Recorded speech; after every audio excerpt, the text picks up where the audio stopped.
Done last year that you led, which was you mentioned the exemption on sales tax for manufacturing. That's very important to us in economic development. We found that that's something that we can take and tell the story of Tampa Bay and Florida to manufacturers around the country, and it's being received very well. So thank you for that. One of the very few states that had it, and now we are competitive with our other neighboring states, so we appreciate that. I know we have a lot of our colleagues from commercial realty here, so I'm not going to spend a lot of time on it. But I would like to talk a little bit about the sales tax on commercial leases, because as you pointed out, this is something that is impacting our real estate industry. It is impacting. We are the only state that has that. So again, that's a competitive disadvantage until we do something about that. And so we feel that, we hear that from our folks in real estate who are trying to be competitive, to grow jobs and help businesses. So anything we can do to address that and get us into a competitive posture is going to be very, very helpful. So we appreciate that. We also appreciate the fact that you're taking some of the surplus and continuing to invest in the things that matter. Things like education, transportation, and health are critically important to our businesses and to our economy. So we're glad that you're looking at both sides of the equation, and thank you for bringing the story to Tampa Bay today. And, you know, with the turnaround that we've seen, we've been able to put more money into transportation, more money into education. We, on top of that, for the first time in 8 years, we're able to get people off the wait list that are on development disabled. The first time in 8 years, we've been able to do that.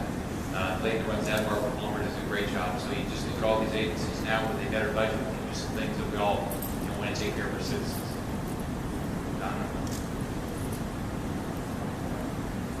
Thanks, Rick. My name's Don DeFonce, and I'm Vice Chairman of the Tampa Sports Authority here. This facility that we're in. Very much want to thank you, Rick, for coming. Most appreciate it. And I think it's incredibly laudable that, you know, $500 million access. A lot of governors would say, gee, maybe I could spend a little more and save a little bit. You're going at it exactly the right way, and that's return it back to the taxpayers. So we applaud that. Thank you very much for the effort of leading us. Getting consensus among the business leaders and input in various areas is just essential, so we really applaud this effort. I had some experience with property taxes over the years, so I was able to chair a committee for property tax reduction in the state. I would suggest that might be a fertile area as well. There's so many unique things that go on in property taxation. It's a real bundle, it's a quagmire of opportunities, the way I would probably characterize it for you. Also, in the last 2.5 years, we've been able to pay down debt, $3.5 million in state debt, and we owed, when I came into office, $3.5 million in unemployment debt. Both of those things. $3.5 million of debt that we paid down, and we've completely eliminated the unemployment debt we owe to the federal government. So we've been able to invest the right way.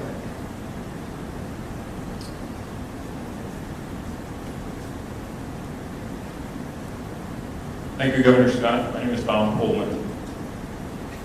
I know you have significant interest in bringing the best and brightest to our classrooms. Many of the engineers and scientists that we have are finding near the end of their careers the interest in emphasizing STEM, the science, technology, engineering, and mathematics, making transition from their careers in private practice, would like to become teachers. And I know colleagues who would like to bring their experience in practical knowledge from their long, successful careers into the classroom. And I know this is not a significant issue from a tax or fee perspective, a dollar amount perhaps. But there is a process, and there is a fee, in fact, that is charged that they need to go through to become, quote, qualified, to become a teacher. And if there is an opportunity to streamline that process and invite those professionals to become teachers and to bring that expertise, I would like to encourage that. They actually have to pay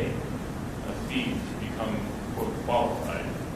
And if we can encourage that, I know it's an important initiative, perhaps we can. I think some states have also made it easier for them to do that. I think something we ought to look at. I mean, right now there's about 250,000 job openings in the state. This will be also good. I think there's around 60 to 70,000 STEM job openings in the state. I was with the superintendent of schools down in Broward County 2 days ago, and we're coming up. We've done some things to start promoting more STEM interest, because that's where the jobs are. We've put funding in for both their state colleges and universities this last year. That would be tied to three things. What's it cost per degree? Do you have a job when you walk out? And how much money do you make? We also, this is last year in our session, we're going to compensate our teachers based on certificates out of high school. So don't push more to STEM, but I think that's a good idea. We ought to be doing stuff like that. So I think some states, I was reading something the other day, they've made it just easier to transition. It was here in town. I was at a school. I'm trying to think of the name of the school. There was a lady that worked at. I think she worked at one of the defense companies and decided to be a science teacher.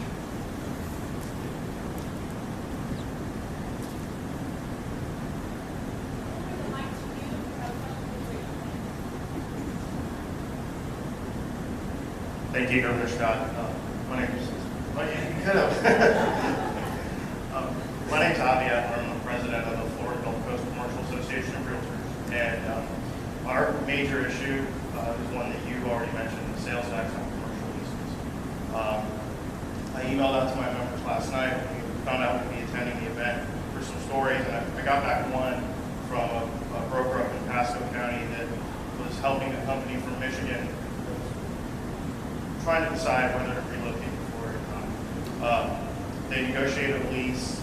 When they got the final version of the lease and saw the sales tax, that they would not only charge sales tax on the lease amount, but also on their property taxes, insurance, common area maintenance, they decided that exceeded their budget, and in turn, they still opened a facility here, but it was 30% smaller than what they had been looking for previously. And this was a manufacturing company bringing exactly the kind of jobs that we want to the state. This also affects thousands, probably tens of thousands of small businesses across the state. So we're not talking about a tax that large companies around town is paying. These are, my next door neighbors, your next door neighbors. Pretty much anybody who decides to start a business, as soon as they outgrow their garage, they have to start paying sales tax on their property tax. I've yet to meet a person that tells me this is fundamentally right. If we drop it at the state level, it's 6%. So if we drop it 1%, I think the number's around $220 million. So if we start to try, years ago they got rid of the intangibles tax in the state. What they did is they just chipped away. That's what we had a story. I think it was either in Palm Beach or Broward, where it was a New York retailer that was going to come down here, got 30 locations, and they backed away. We had a story in Jacksonville where somebody in Georgia, they thought they realtor would be a landlord would be dishonest, so they backed out. So, But several conversations with people when they get their bill, they tell me you're screwing me over because I'm not. That's double taxation. But I have to whip out the statutes and show them this is the law. And I'm being dishonest. You have to pay the state.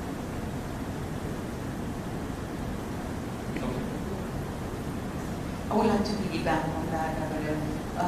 Your story. You're an example of the American dream. You came from France. You came here a couple of years ago as a very young person.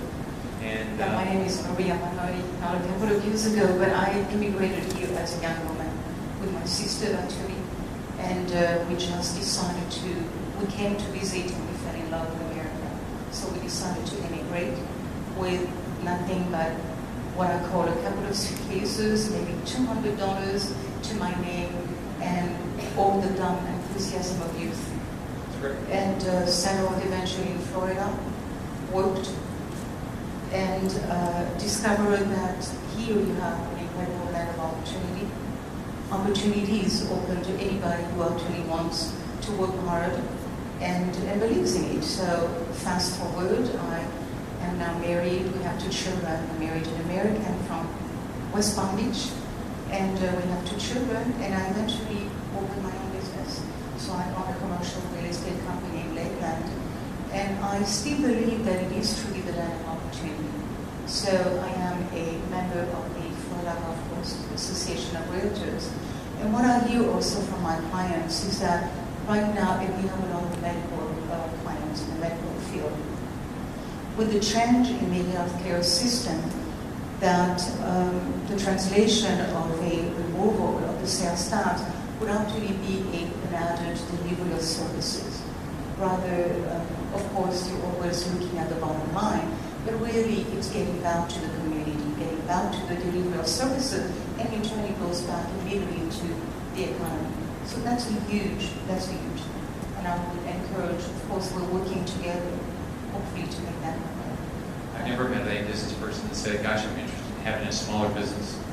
So they always want to build bigger businesses. So if they have more money in their pocket, they hire more people, spend more money on research, marketing. They want to build businesses. That's what business people do. Absolutely. And it is the same, can be said at the end of the year when a company looks at their tax, their tax position. And it's always a matter of, do I put my part-time people on full-time? I need to really grow the company. Do I pay my taxes? And where do I juggle that? And really the money spent on employees in the company goes straight into the economy. So that's such a big deal. Plus, the other thing is we have to understand that we're competing with other states and other countries. If our taxes are higher, then you're going to, consumers are going to buy that product from someplace else. Nobody's paying more money for a product because the company's headquartered in a high tax area. They're just not doing it. It's a true economic disadvantage that the state is in. So thank you for your understanding. Good morning, Governor. Over here, to your left. There. Yeah. I didn't know I had that omnipresent, I guess. My name is Kenny Blankenship. I'm a teacher in Pasco County. Taught at Land Lakes High School 15 years, and the last 17 years. And of those years, I've been a teacher in exceptional student education and social studies, and have taught a portable for 14 of those 15 years. And as the gentleman to my left stated, one of those teachers who came to education from as a third career. And I know that you gave money to education last year, but the year before we were cut $1 billion. That money given back didn't quite reach the $1 billion that was cut the year before. And our schools and districts are still in budgetary shortfalls. PICO funds for school buildings were cut and have not been restored. In Pasco County, our air conditioning units are failing left and right in many of our schools because of the antiquated systems. And what I would like to know is, are you going to fix the problems in education to go beyond the classroom issues? And the gentleman talked about people coming in from other careers. This first, I know many of those people, and they are struggling with the problems associated with the Student Success Act and the teacher accountability system that the legislature has imposed upon public schools. I think that many of our people who are not able to be in this room would rather that the surplus go to fixing those problems, our education systems and school buildings and air conditioners and books for our students, because I've got a daughter who can't bring a book home for her government class to study because there's only a class set. And so we have these problems that are not being addressed because our school districts are reeling from the cuts that have been taking place over the last 5 to 7 to 10, 15 years. And I would like to know, will you fix those problems? Here's what we've done the last, what we've been able to do. As our budget's got better, we've increased funding. It was a little over $1 billion the year before, and this year $1.2 billion, including $480 million for teacher pay raises. We have increased the funding for our state colleges, increased the funding for our universities. On top of that, both for our state colleges and our universities, we have performance funding tied to what it costs per degree. If you have a job, you walk out and do you make more money? What's happened with regard to the and that's that $1.2 billion does include money we put in the budget for things like building new buildings. Now, what's actually happened is before I became governor, the PICO, which funded a lot of our construction, it borrowed money to the max. And so the only way we get out of that is to grow our economy. The only way we're going to grow our economy is we make our state the best state to do business. So if you think about why we have more money to invest in education, which we ought to do, invest in healthcare, invest in all the things we care about, is because we're actually competing and winning. Texas is competing. Other states are trying to compete. Other countries are trying to compete. And none of us, when we go shop, say, gosh, I'll pay more because that company has more taxes, more regulation, longer permitting process. So the key is we need to continue what we're doing. That's get more people to move to our state. The average person that lives in our state pays $3,300 in state taxes. So if we can get 200,000, 300,000 more people to move here a year, that's more money that we can put into education, things like that. If we can attract more businesses, which you do every day, Stuart, and you know the issue that you deal with. If we have a tax or a fee or a regulation or an attitude that's worse than another state, we lose. Every project is competitive. If you look at Hertz as an example, they went down to Fort Myers. They could have gone to a lot of different states. They came here because they could serve their customer better because it was a less expensive place to do business. So what we've got to do is continue to grow our economy, and we can continue what we've done in the last 2 years, is have dramatic increases in all of our education system. And I agree with you, we need to continue to invest in education. Good morning, Governor. Connie Johnson, Florida Realtors. First of all, I'd like to thank you for showing on your 7 points that 2 of them are related to real estate. That's okay, good. That's okay. Also, I wanted to thank you, first of all, for having your staff reach out to the different realtors throughout the entire state that work on the grounds, commercial, residential, whatever. I've gotten a call myself from your office to say what is really important to the buyers, to the people that are leasing and everything like that, but getting to the real nitty-gritty of what the problem is so that you guys can figure that out and just fix it for us. But thank you for really digging in deep to find out what the problem really is. I mean, if you think about it, here's sort of my opinion. If you live in Texas, the second day you live there, you start bragging about the state. Okay? If we want more people to live here, if we want more people to build their businesses here, we got to figure out how we can brag about our state. Realtors, you're recruiting people to come to our state all the time. People come here as a tourist. We've had 2 record years of tourism. This year should be a record year. We should have close to 95 million tourists. They say, gosh, this is a nice place. Then they go to all the realtors and say, maybe I'll buy a house, maybe I'll buy a condo. But we got to continue to make it a better and better place. Realtors, what is there, 110,000? Okay. My name is Dave Outlaw. I know some of you, but as you did hear right, Outlaw's the last name. I am the trade association president for the National Association for the local trade. I also am on the Dallas County Economic Development Council, and we have a lot in common. I'm a public servant. The only difference is I'm not paid and I'm not elected. I negotiated really good. Yeah, I know. Any amount. That's okay. Think about it. I didn't negotiate this deal. It's really, it's not about you and I. It's about our community. And so our trade association works with Tampa Bay partnership, and we're trying to come together. And I'm not here to ask a question other than how much can we help. We know that you're doing your best you can, and we're going to be doing some things. So we've reached out to education as well. We understand that manufacturing is not taught in the classroom.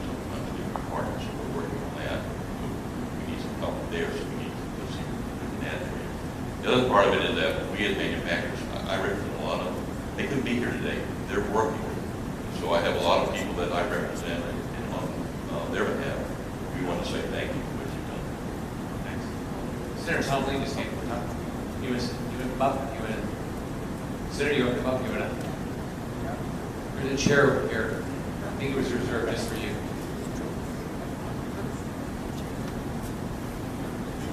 So last year, we eliminated sales tax on machinery and equipment. So if you were a manufacturer and you were in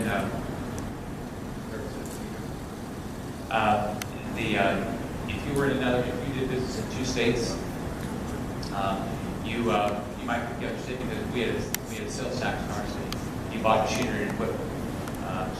And there's most, not most, but probably a lot of the manufacturers in our state do business in 2 different states. And so we said it was better for them to go do business in another state. We only have about 4.2% of our jobs in manufacturing. The national average is around 9%. We should be higher than, way higher than where we are, at least maybe higher than the national average when you think of all those things. We have 15 seaports. To take Tampa as an example, this is a very successful port. And when you're a manufacturer, one of the biggest issues you have is shipping. Good morning, members. My name is Teresa Diaz, and I'm with the newly created Adult and Career Services Center here in the School District of Ellsworth County. We are working towards having one place that someone in the community come and be informed about their vocational training and what's available to them, and also on the adult basic education and GED level. There are thousands of people within the state of Florida that do not have a GED. Please give consideration to those that don't have the $200 to attend the class and to get this diploma, which is so necessary today. Also, it seems that still, and I'm a native of Tampa, 4th generation, that everyone is bringing up the children that they have to go to college. And if we can see something coming down from the state level, from you, sir, saying it's okay to go to a vocational school, you're just as important and you're just as valuable. I believe that it would benefit us from that here in the school district, and not just here, but Miami-Dade, Broward, Orange. We'd like to see some of that taken away and to create job opportunities. What better if you're going to use tax cuts for job creators? What about tax cuts for those that have employees going to school, giving them the opportunity to learn a new vocation? Many people are professionals and have found themselves without a job. They have the hard skills that are necessary and the soft skills because they have the background and the ethic. They don't have what's looking for out there. They don't have those vocational skills. What can be done for that person to get them into an opportunity? Now we have some places that are warehouses that have jobs. We can't fill them. So if something can be done and looking at that level and getting the population of everyone to know, I'm a Gator fan, so go Gators. But you know what? The district needs your help. We have too many colleges popping off that have the regulation as far as how much they're charging. They don't understand. They're going in there and signing something, and then wrong to come out with debt, something they can't do. Please, sir, if you can consider that, it would be very appreciated. So we did last session. What we did was the high school diplomas you can get now. You can get one that is tied to somebody that doesn't want to go to college. You get a certificate as a scholar certificate, which means you're ready for college. We gave incentives to our high school teachers to help our students with certificates, whether it's a certificate for auto mechanics, whether it's a certificate for a Microsoft or Oracle, something like that. So when because you're right, every student doesn't want to go to college. And so we've set up a system now where we love all of our students. Some of them are going to go to college, some of them aren't. If you're going to go to college, let's make sure you're ready. If you're not, let's make sure you have certificates to when you walk out, you can go have a career and have a successful career. I came from a family that they didn't go to college, and most of my siblings, nephews, and nieces didn't go to college, and they're doing very well because they went and got certificates and learned trades and have done very well. So I agree with you. We've got to make sure that all our students have the opportunity to have a career. Doesn't mean they have to you're going to go to college. On top of that, we fought this last year to make sure that tuition didn't continue to go up. Tuition in our universities had been going up about 13% a year for 5 years. So that's stopped now. Most of them either had no tuition increases or a 1.7% tuition increase. We also stopped all increasing fees. And that's one of the reasons why we also did, with the support of the legislature, we put in performance funding to get the focus on what's it cost for a degree.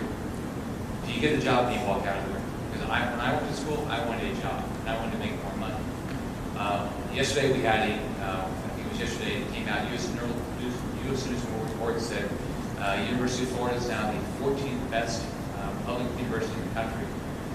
The FSU was 42 and USF were 94. So we are making progress. And often our universities often win awards for their for how affordable they are. So I agree with you. We've got to make sure our high school students know that they can be successful with or without college as long as they get certificates, and get ready for a career. And I agree with you. Governor, Tony Button, I'm the president of U.S. Cyber Solutions, and also a colonel in the Air Force Reserve.